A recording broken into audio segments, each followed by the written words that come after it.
자, 오늘은 사도신경 강의 9번째 성자 예수님에 대해서 살펴보겠습니다. 본디오 빌라도에게 고난을 받으사 십자가에 못 박혀 죽으시고, 사실 이거는 좀 길어서 본디오 빌라도에게 고난 받으신 것과 또 십자가에 대한 것을 좀 나눠서 보는 게 좋을 수도 있겠지만 또 너무 길어질 수도 있을 것 같고, 그냥 한 번에 최대한 좀 묶어서 보려고 합니다.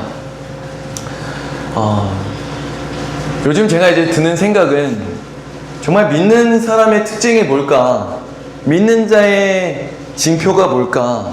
라고 한다면 저는 기도다라는 생각을 하게 됩니다. 저는 부끄럽게도 기도의 중요성을 많이 좀 느끼지 않았던 것 같아요. 이론으로는 알고 있었죠. 이론으로는 알고 있었지만 정작 기도로서 문제를 해결해 가려 하지 않았던 때가 더 많았던 것 같습니다. 내가 계산하고 내 동기를 돌아보고 말씀에서 찾아보고 내 힘과 내 이성과 내 지혜와 또 사람들에게 물어보고 또 신앙서적들을 살펴보고 신앙의 선배들을 찾아가고 조언을 구하고 지혜를 구하고, 그러나 정작 내가 먼저 찾아야 될 하나님을 찾지 않았던 제 모습을 보게 돼요. 오늘 이 본디오 빌라도에게 고난받으시고 십자가에 못 박혀 죽으신 이 고백을 우리가 잘 살펴본다면 왜 우리가 기도해야 되는가, 기도를 통해 우리는 무엇을 집중해야 되는가에 대해서 좀 볼 수 있을 것 같아요. 우리 먼저는 이 본디오 빌라도에게 고난을 받았다라고 하잖아요. 매주 예배 때마다 우리는 누구의 이름을 부릅니까? 본디오 빌라도를 부릅니다. 빠짐없이 여러분들이 주일 성수한 때마다 아마 이 사도신경을 통해서 고백했다면 본디오 빌라도의 이름을 들으셨을 거예요. 그래서 예수님을 안 믿는 사람, 교회를 어릴 때 다녔던 사람도 성경 인물 중에 하나님, 예수님, 성령님보다 본디오 빌라도 더 잘 알고 있어요. 예수님을 십자가에 못 박은 자. 그러면 이 본디오 빌라도를 부르는 이유가 뭘까요? 본디오 빌라도를 사도신경에서 언급하고 있는 이유가 뭘까요? 첫 번째로는 세상 권력을 대표하는 겁니다. 근데 잘 보면, 오늘 말씀 보면 빌라도는 계속 뭐 했어요? 풀어주려고 했어요.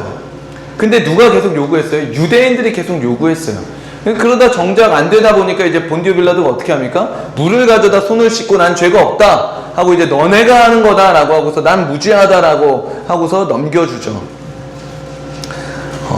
그런데 왜 본디오 빌라도를 이렇게 계속 언급하는가 라고 한다면 번역의 오해가 좀 있습니다.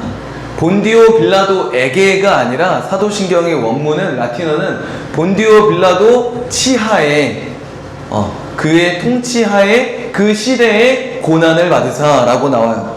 물론 빌라도가 죄가 없는 건 아닙니다. 이따 또 보겠지만, 그러나 주동자로서 지금 이 본디오 빌라도를 십자가에 못 박은 주동자로서 언급하고 있는 것은 아니에요. 그럼 왜 언급하고 있는가? 중요한 부분인데, 첫째가 역사적 인물이라는 거예요. 역사적 사건이라는 거예요. 그것을 고백하는 겁니다. 신앙은 역사적이라는 걸 알아야 돼요. 그래서 신앙이 역사적이다, 실제적이다 라는 거예요. 하나님의 통치는 역사 가운데 역사로 나타난 거예요. 그렇기 때문에 하나님의 통치는 역사적이고요, 역사 가운데 실제적입니다. 쉽게 얘기하면 지금도 일어나는 일이라는 거예요.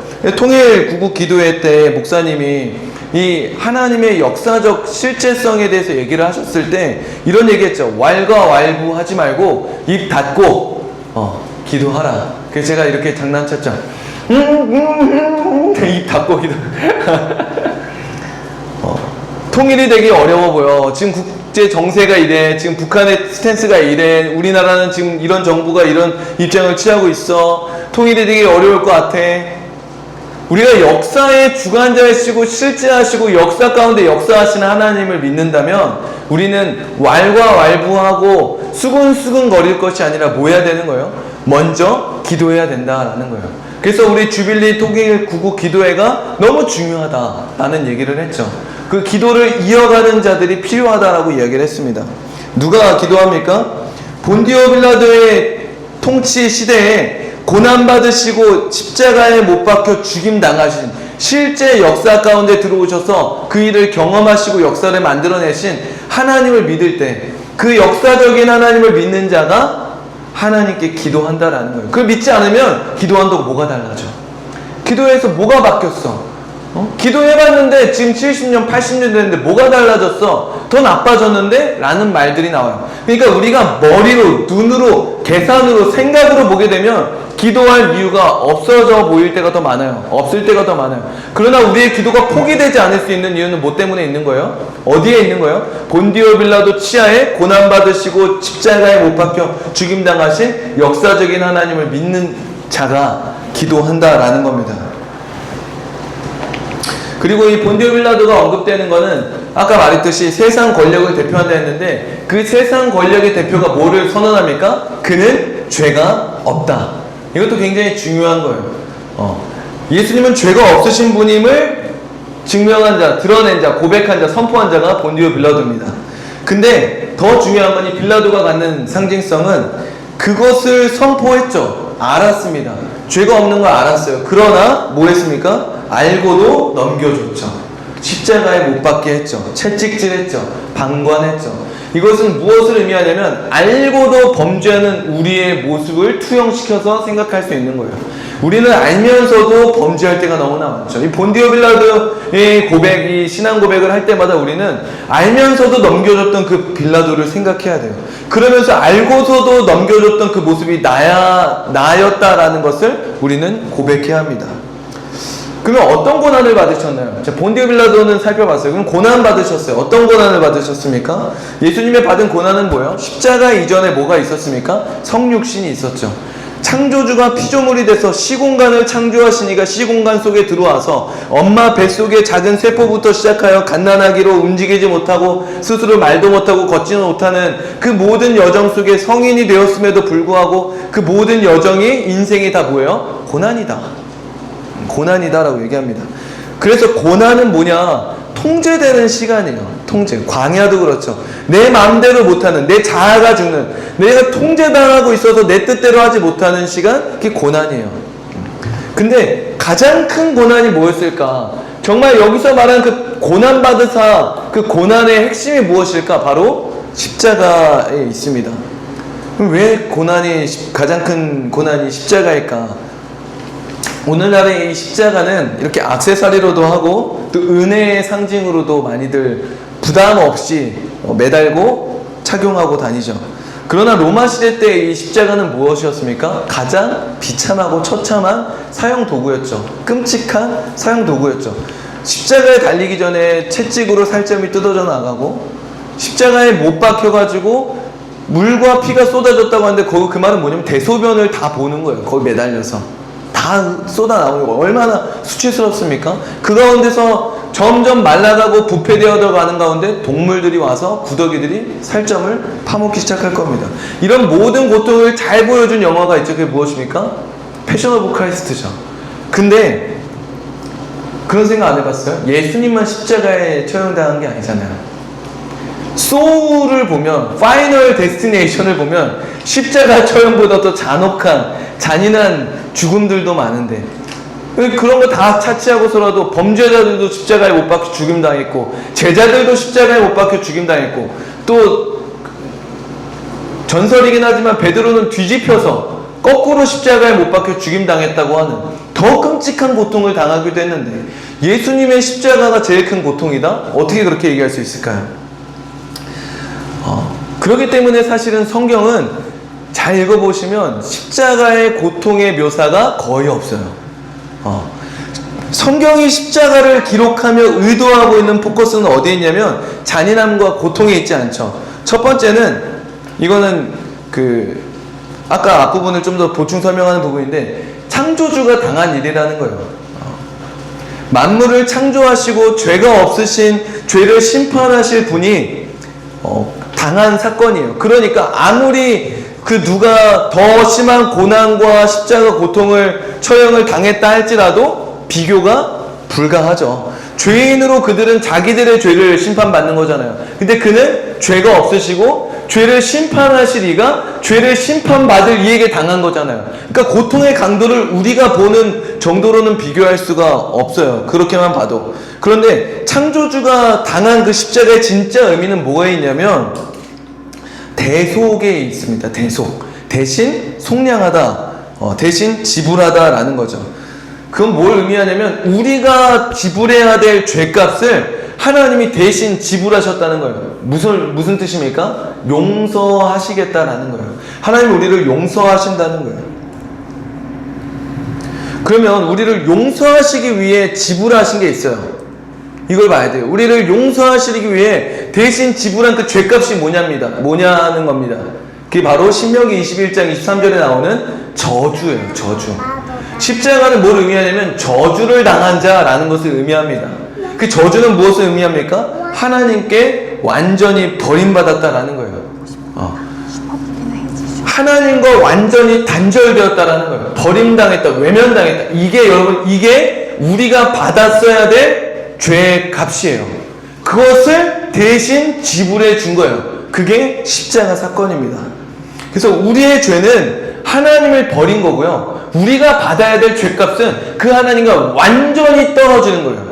완전히 버림받는 거예요. 완전히 외면받는 거예요. 그게 무엇입니까? 수월이고 음부고 지옥이죠. 그래서 예수님이 십자가에 못 박혔을 때 아프다 너무 아프다. 그가 십자가에 못 박힐 고통이 아파서 땀이 피가 될 정도로 흘리며 기도했을까요? 그게 아니잖아요. 그의 마지막 외침 무엇이었습니까? 엘리 엘리 라마 사박다니 나의 하나님 어찌하여 나를 버리시나이까.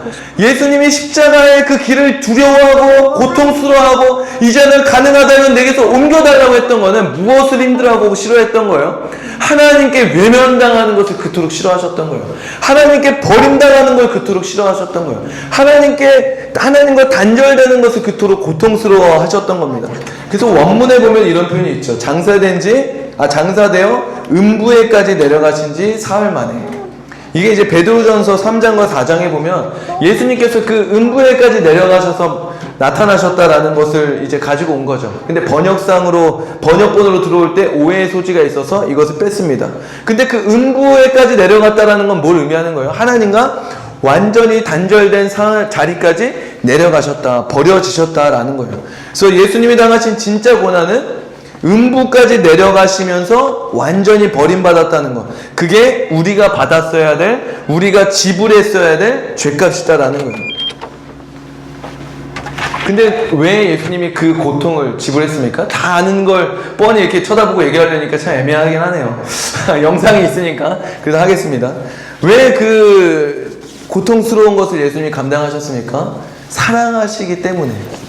요한복음 3장 16절, 로마서 5장 8절에 그 이유밖에 없어요. 하나님이 세상을 이처럼 사랑하사. 우리가 아직 죄인 되었을 때 십자가에 못 박혀 죽으심으로 우리를 향한 자기의 사랑을 확증하셨다. 그 하나님 사랑 외에는 이 고통을 당하실 이유가 그 어떤 것도 없었던 거예요. 그 십자가는 우리를 대속해 주시며 우리의 죄값을 대신 지불해 주시면서까지 우리를 뭐 하셨다는 거예요? 사랑하셨다라는 것을 의미합니다.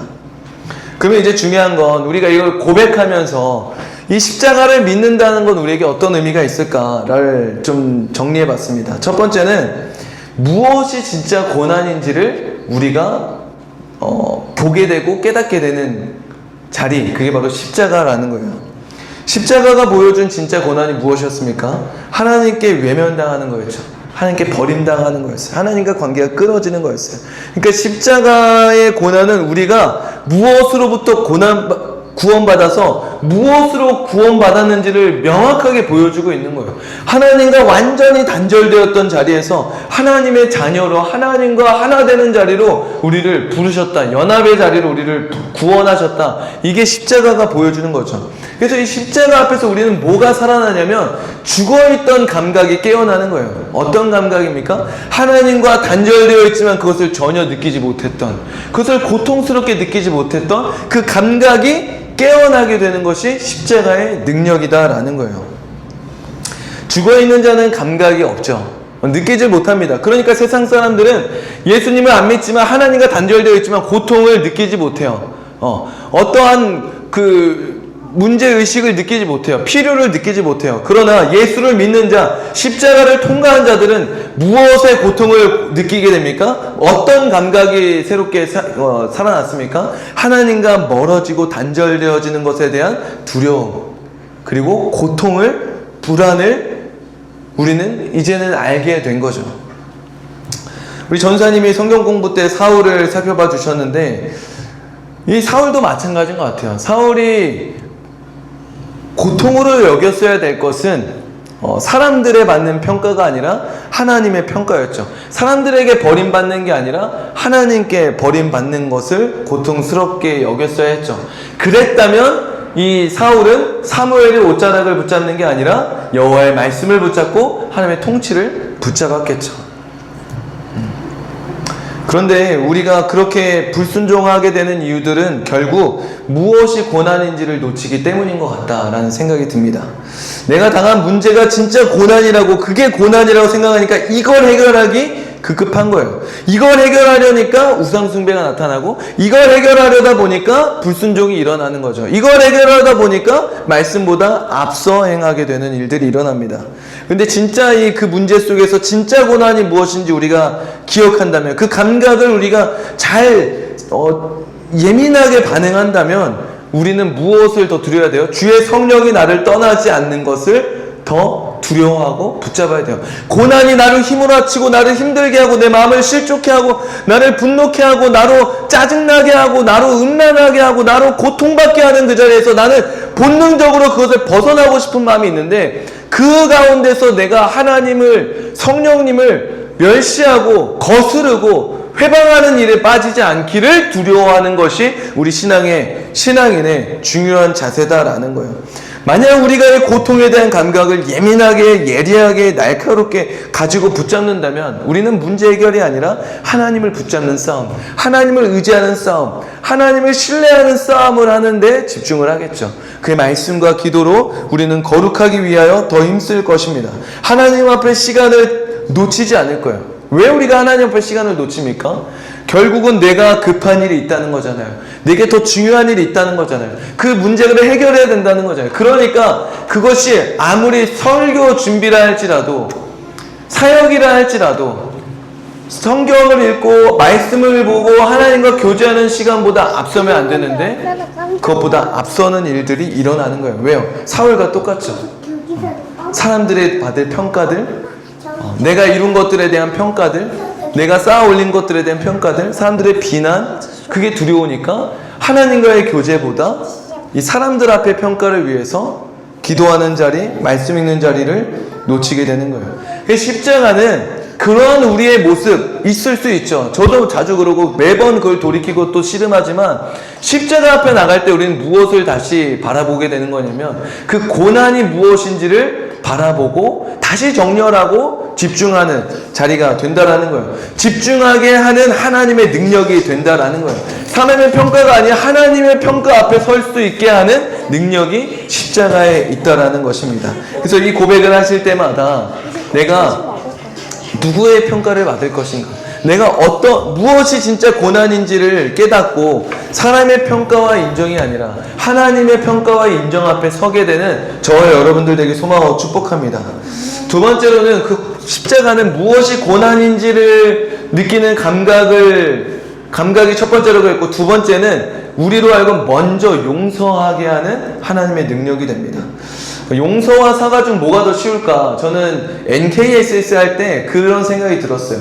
사과가 더 어렵다, 용서가 더 쉽다. 왜?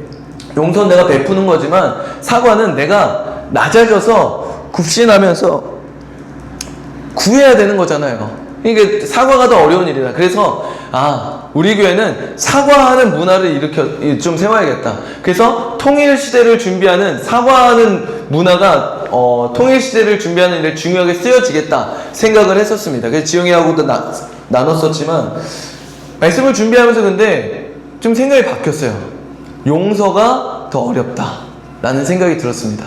왜냐하면 내가 용서를 베푸는 자리에 있어서 사과보다 나은 것 같지만, 자, 이렇게 되는 거예요. 사과할 마음이 없는 사람인데 용서를 베풀어야 되는 거예요.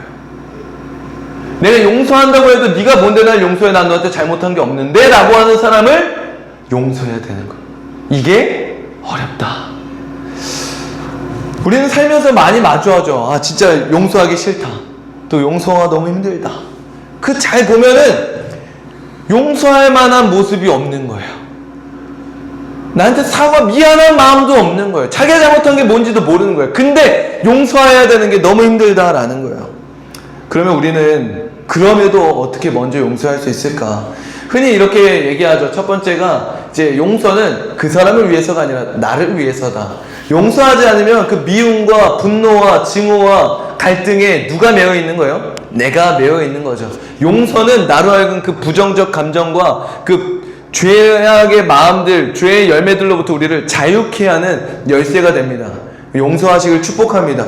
근데 문제는 뭐냐? 그래, 그게 나한테 유익이지 싶은데, 그게 날 자유케 한다 싶은데 용서가 안 된다.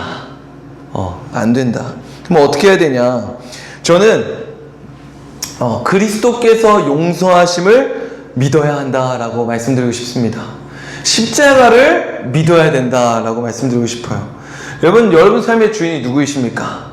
여기부터 시작하는 거예요. 하나님이시죠. 하나님이 우리의 주인이신데 하나님이 용서하신 자를 우리가 마땅히 용서해야 한다라는 거예요. 하나님이 그 사람을 용서하셨는데 내가 용서하지 않는다면 나는 하나님을 나의 주인으로 고백하고 있는 게 아닌 거죠. 그렇기 때문에 용서는 뭘 의미하냐면 하나님이 나의 주인입니다라는 고백의 징표이자 증거이자 통로다라는 거예요. 증거다라는 거예요. 정말 하나님이 나의 삶의 주인이야? 라고 한다면 우리는 용서할 수 없는, 사과하지 않는 그 사람을 용서하기를 결단하셔야 됩니다. 할렐루야. 그렇게 믿음을 고백하셔야 돼요. 그때 우리는 성령께서 우리 안에 행하시는 일들을 경험하게 될 것입니다. 더 나아가서 용서뿐만이 아니죠. 우리는 모아하는 것까지 나아가게 되어 십자가는 사랑하는 자리로, 먼저 사랑하는 자리로, 용서해주고 그냥 난 널 잊어버릴 거야, 난 너랑 그냥 입 닫고 이제 단절하고 절교하고 살 거야 가 아니라 먼저 사랑하는 자리로까지 십자가는 우리를 끌고 갑니다. 왜요? 우리가 십자가에 그리스도와 함께 못 박혀 죽고 그리스도와 함께 살아났음을 믿고 이제는 내가 사는 것이 아니라 내 안에 그리스도께서 사시는 것임을 믿는다면, 그리스도가 우리의 주인임을 믿는다면, 그가 사랑하사 십자가에 못 박혀 죽기까지 하신 그 사람을 우리가 마땅히 사랑해야 한다라는 거예요. 결국 용서와 사랑, 그 사람의 어떠함, 내 마음의 유익과 어떠함과 상관없이 내 주인이 누구인가로 인하여 열매 맺는 것들이 무엇이라는 거예요? 용서와 사랑이다라는 거예요. 정말 내가 하나님이 내 삶의 주인인가를 드러내고 고백하는 것은 무엇으로 나타나야 된다라는 거예요? 예배, 헌금, 찬양, 내가 상황과 감정이 어떠한 속에서도 하나님 앞에 나와 헌신하는 거 다 좋은데 더 중요한 것, 용서와 사랑이 있다라는 거예요. 그게 주기도문 끝에 나오는 게 뭐예요? 용서에 대한 이야기가 나오고 있는 거예요. 예물을 드리기 전에 먼저 뭐 하라고 합니까? 화해하고 오라고 얘기를 하는 거예요.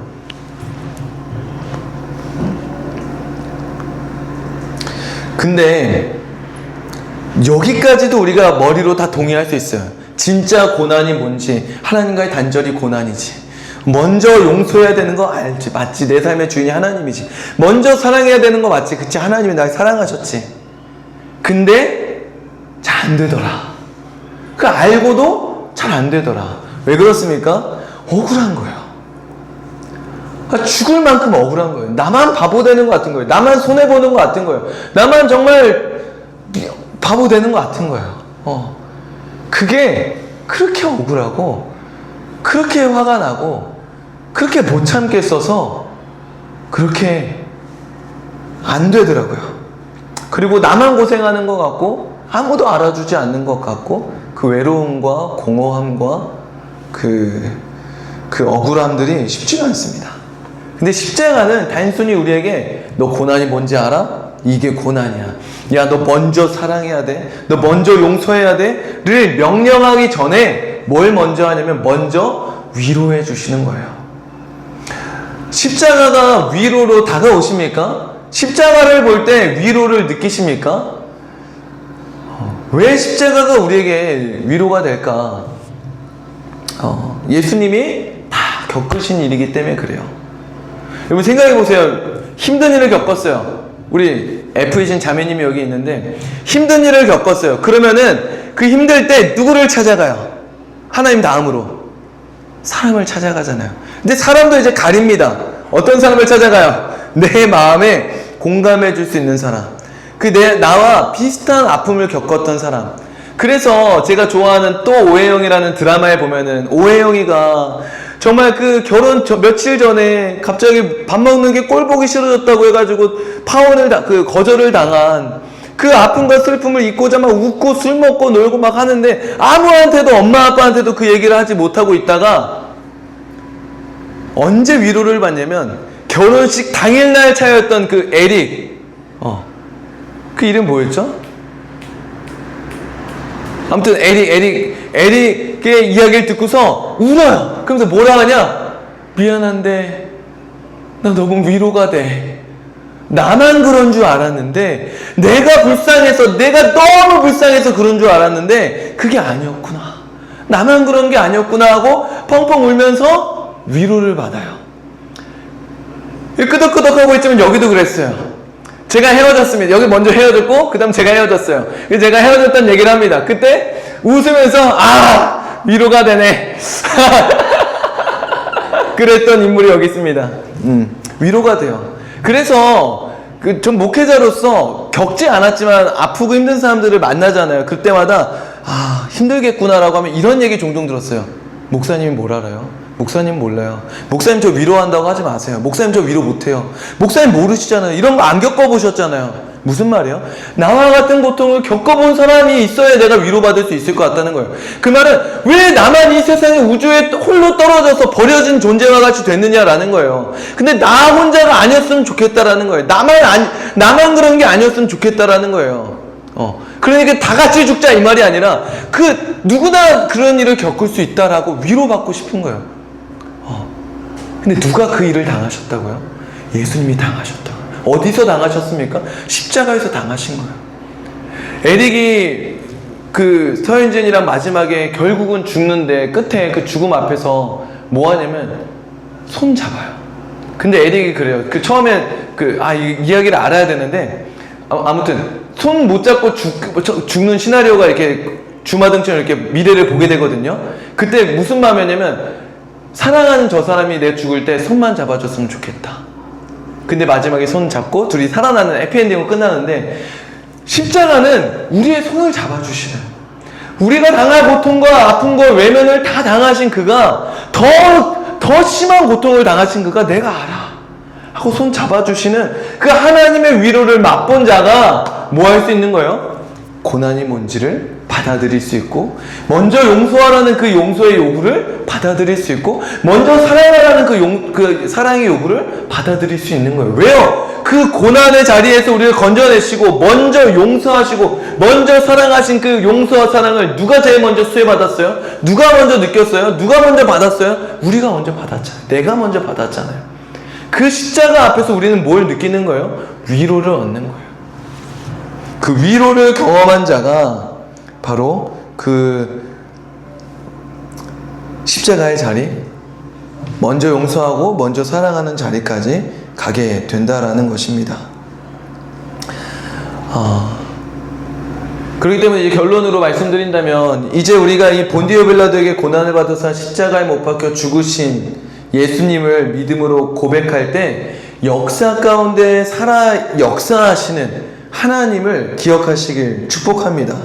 그것을 기억한다면 우리는 뭐에 힘써야 되는 거예요? 어떡할까요? 어떻게 해야 될까가 아니라 기도하며 씨름하며 답을 찾는 게 아니라 그를 의지하고 걸어가는 것이 답임을 기억하고, 그는 어떠한 역사 가운데 하나님의 아들이 이 땅에 왔는데 그를 돌로 십자가에 못 박아 죽게 하는 그 최악의 상황에서도 길을 내시는 하나님인데 어떤 길이 맞는 길인가요가 아니라 그가 나의 길이요 진리요 생명임을 붙잡고 그와 씨름하고 걸어간다면 내 부족한 지혜, 내 왜곡된 마음, 내 안에 있는 트라우마, 내 안에 고집 다 괜찮아요. 그와 내가 그에게 내가 붙잡혀 연합하여 있다면, 그의 음성을 듣고자 내가 씨름한다면, 믿음으로 걸어가고 씨름한다면 좌충우돌 하겠지만 결국 그는 누가 끌고 가게 되는 거예요? 하나님이 끌고 가게 된다라는 거예요. 근데 그동안 기도할 때 우리는 무엇을 구해야 되냐? 하나님, 이거 해주세요, 이거 해주세요 보다 기도는 하나님의 마음을 구해야 돼요. 하나님의 마음을 우리는 들어야 돼요. 그러다 보면 우리는 뭐 하게 되는 거예요? 하나님의 용서의 마음을 듣게 되고 하나님의 사랑의 마음을 듣게 돼요. 그럼 자연스럽게 우리는 어느 자리에 가게 되는 거예요? 용서할 수 없고 사랑할 수 없는 사람들에게 용서와 사랑하는 자리로 나아가게 된다라는 거예요. 누가 그 일을 한다고요? 용서할 만한가? 말하면 깨달을까? 내가 용서해주면 은혜인 걸 알려나? 기도 가운데 하나님이 부어주시는 마음에 반응한 자가 어떠하든 사랑하고 용서하는 일을 행한다라는 거예요. 그래서 이 고백을 할 때마다 역사 가운데 일하시는 하나님, 그 하나님께 기도하기를 결단하시고 십자가에서 죽으시기까지 우리를 용서하시고 사랑하시고 먼저 또한 위로하신 그 하나님을 경험함으로 하나님, 내가 이제는 그 십자가를 지고 용서하고 사랑하는 삶을 살아가겠습니다 라고 고백하게 되기를 소망하고 축복합니다. 이 시간 성찬하도록 할게요.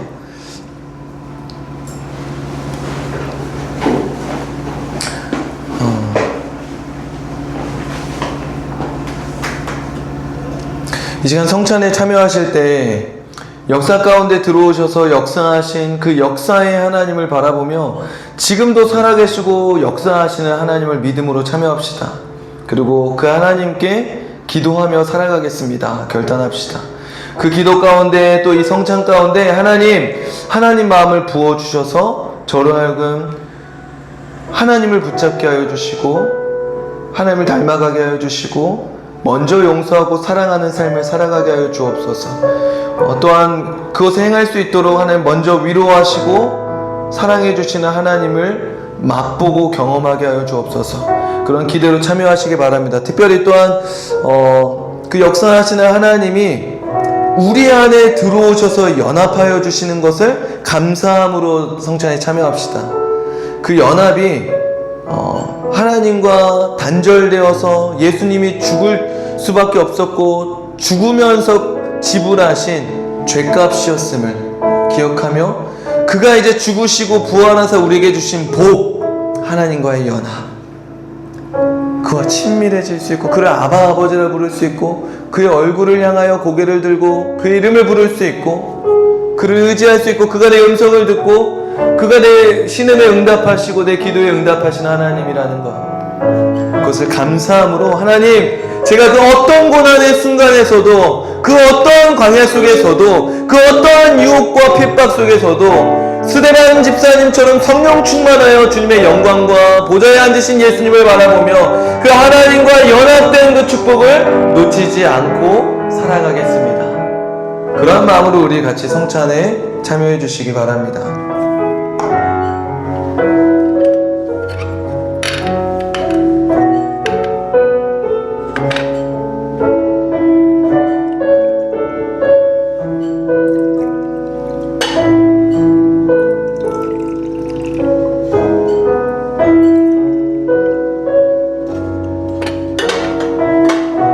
비치도 성찬할 수 있도록 나와주세요.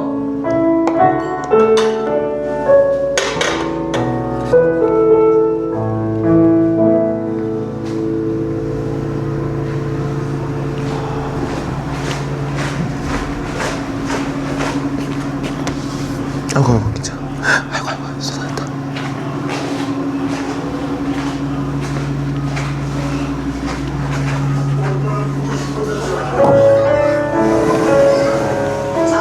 한빛, 예수님의 빛을 위해 죽으시고 부활하셔서 부활하신 것을 믿으십니까? 아멘. 참여하세요. 자격이 없어요. 그건 이미 다 잊었단다. 네가 괜찮아? 미안.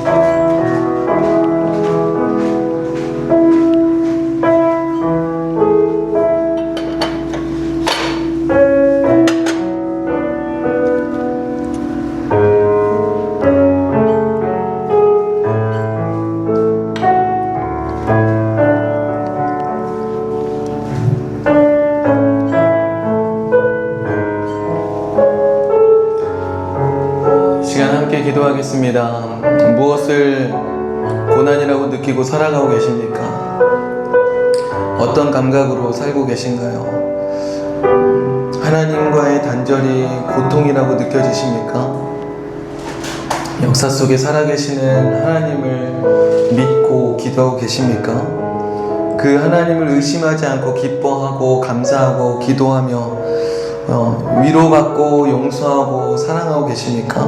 이 시간 함께 기도하실 때 하나님, 본디오 빌라도 치하에 고난당하신 그 십자가에서 죽임당하신 예수님을 믿습니다 라고 고백하며 하나님 앞에 하나님과의 그 단절을 고통으로 느끼고 고난으로 여기고 가장 큰 아픔으로 예수님이 십자가에서 지불하신 죄값임을 기억하며 그 어떤 순간에도 주님과 떨어지지 않겠습니다. 주님이 우리를 포기하지 않으신 것을 믿고 우리도 주님을 끝까지 붙잡고 나아갈 수 있도록 성령 하나님 붙들어 주시옵소서. 그리하여 성령님의 인도하심을 따라 십자가를 지고 위로받고 용서하고 사랑하는 우리 삶이 되게 해달라고 오늘 말씀을 기억하시면서 그렇게 함께 통성으로 기도하며 나아가도록 하겠습니다. 기도하겠습니다. 예, 하나님 아버지 감사합니다. 하나님, 오늘 이 말씀을 통하여 하나님, 제가 너무나 잘못된 방향 속에 살아왔음을 고백합니다. 하나님 중심인 것처럼 생각을 해왔지만 마음의 동기를 살펴보고 말씀의 뜻을 찾아보고 노력하고 애썼지만 그랬기 때문에 기도하기보다는 책을 찾았고 기도하기보다는 사람을 찾았고 지혜를 구했고 그게 다 막혔을 때에서야 하나님을 찾았던 제 모습들을 보게 됩니다. 하나님, 제 안에 다시 그 감각이 깨어나기 원합니다. 하나님과의 단절이 가장 큰 고난임을 아버지 제가 알게 하여 주시옵소서. 하나님, 제가 그 감각이 더 예민해지기 원합니다. 하나님, 제가 더 깨어있기 원합니다. 하나님을 붙잡고 하나님과 연결되는 그 기도의 자리를 더 힘써 지키게 하여 주시고 사모하게 하여 주시고 하나님과 멀어지는 것을 죽기보다 더 싫어하는 고통스러워하는 하나님 그러한 제가 될 수 있기를 소망합니다. 성령 하나님, 제 안에 그 감각이 더 선명하게 느껴지게 하여 주시고 더 선명하게 깨닫게 하여 주시옵소서. 하나님과의 연합을 더 기뻐하며 하나님과의 그 연합 가운데 살아갈 수 있도록 하나님 붙잡아 주시옵소서. 하나님의 인도하심을 따라 그 위로를 받은 자로서 사랑하며 용서하며 살아가는 하나님 제가 될 수 있도록 하나님 축복하여 주시옵소서. 하나님 아버지 감사합니다. 십자가에서 고난당하시면서 우리에게 보여주신 참된 고난이 무엇인지, 참된 고통이 무엇인지, 우리가 받았어야 될, 그리고 또 어쩌면 받아야만 하는 그 죄값이 무엇인지를 보여주시니 감사합니다. 하나님, 우리 안에 그 살아난 감각이, 그 불씨가 꺼지지 않게 하여 주시옵소서. 더 예민하여지게 하여 주시고 그 모세의 떨기나무와 같이 꺼지지 않는 불로서 하나님 우리 안에 역사하여 주셔서 늘 하나님의 부르심과 응답하심 앞에 우리가 신을 벗고 주님 앞에 나아가 주의 음성을 듣는 저희가 되게 하여 주옵소서. 하나님, 우리가 어떻게 하면 실패하지 않을까, 어떻게 하면 더 유익을 얻을 수 있을까, 어떻게 하면 더 잘 갈 수 있고 돌아가지 않을 수 있고 고생하지 않을 수 있을까 고민하는 것이 아니라 어떻게 하면 하나님과 멀어지지 않을 수 있을까, 어떻게 하면 하나님께 버림받지 않을 수 있을까, 어떻게 하면 내가 성령을 거스르지 않을 수 있을까. 우리가 두렵고 떨린 마음으로 하나님을 더 사랑하기를 힘쓰고 하나님과의 연합을 더 누리기를 갈망하며 그의 음성을 듣고 그와 함께 동행하기를 기뻐하고 갈망하는 하나님 저희가 될 수 있도록 하나님 십자가의 능력을 우리 가운데 허락하여 주옵소서. 우리가 이 신앙 고백을 하며 십자가를 바라볼 때마다 하나님 우리의 감각들이 다시금 일어나게 하여 주시고 표대를 보게 하여 주셔서 하나님 우리의 발걸음이 주님과 함께 걸어갈 수 있도록 주님 인도하여 주시옵소서. 그렇게 행하실 주님을 믿습니다. 그 일을 행하실 주님을 찬양합니다. 감사합니다. 예수님의 이름으로 기도합니다. 아멘. 축도로 예배를 마치겠습니다. 이제는 우리 주 예수 그리스도의 은혜와 하나님 아버지의 크신 사랑하심과 성령님의 감화감동 교통하심이 하나님으로부터 버림받고 외면당하는 것이 가장 큰 고통이요 우리가 받아야 할 죄값이며 예수 그리스도께서 대신 지불하신 용서와 사랑의 십자가임을 믿고 이제는 우리가 하나님과 연합된 자로서 하나님을 더 사랑하고 하나님과 동행하기를 힘쓰기를 기뻐하며 결단하며 하나님이 주신 위로 가운데 용서하고 사랑하는 삶을 살아가겠노라 결단하는 사랑하는 우리 더센처치의 모든 성도들 머리 위에 그리고 이 동두천에 예배하고 있는 모든 주의 자녀들 위해 저 북녘 땅에서 숨어서 숨죽여 예배하고 있는 이들과 또 그들을 위하여 아무도 알지 못하는 자리에 숨어서 예배하고 선교하시는 우리 선교사님들 그리고 열방 가운데 수고하시고 애쓰시는 우리 선교사님들과 그의 가정들 자녀들 머리 위에 이제로부터 영원까지 함께하여 주시기를 간절히 축원하옵나이다. 아멘.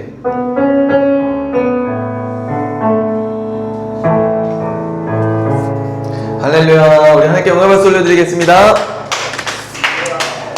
자, 주일 예배 참석하신 모든 분들 환영합니다. 헌금 시간은 따로 없고 예배 전에 들어오시면 됩니다. 헌금함은 준비되어 있고 주보 천면에 온라인 헌금 기록했습니다.